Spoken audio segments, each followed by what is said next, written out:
when freed from the toil of the city I strayed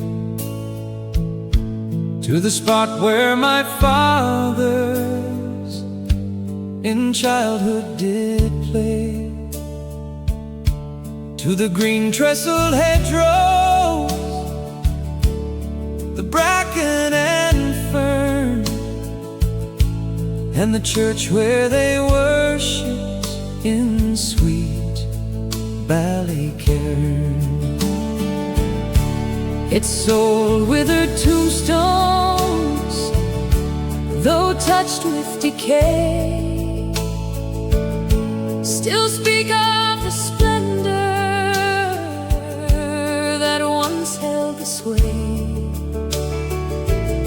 On the green grassy slopes, where the ivy and fern console the old churchyard of sweet Ballycairn.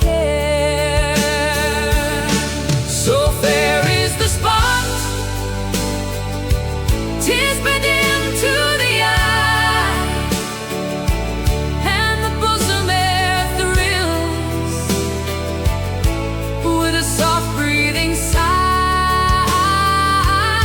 as you gaze on the sea. Sure your heart it will yearn for the church of your fathers in sweet Ballycairn. May the sun ever beam on its hoary old porch. May the leaves never wither its curtain of birch. In my dreams ever present, with joy I discern the church of my fathers in